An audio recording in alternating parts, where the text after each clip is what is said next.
The thing about these waffles that makes them really different, that people enjoy and it's unexpected, is the cornmeal.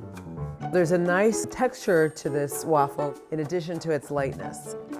First thing we do is put in the yeast, some warm water, about 110 degrees, a little cooler than your bath water. And that's it. You don't stir it, just let it sit. We're gonna let the yeast kind of bloom. The yeast has bloomed all we want. We just kind of want it to look a little creamy. Next I'm gonna add my egg. Whisk those in. Whole milk, cornmeal, flour, sugar, and salt.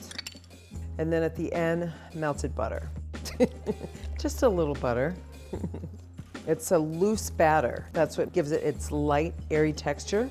So now we're back to our waffle batter. You can see how it has risen. It is still really thin. And this is the key to this waffle. This is why they're so light.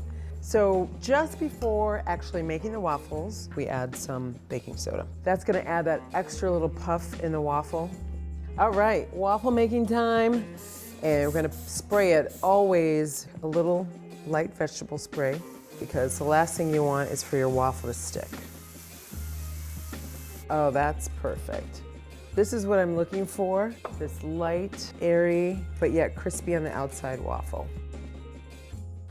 A little pat of butter, and this apple syrup, apple cider syrup.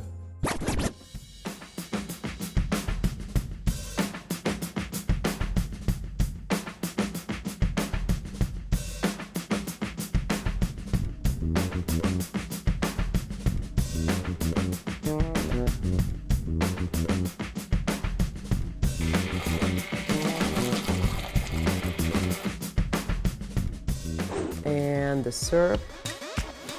You want lots of this syrup. How's that look? Beautiful, right?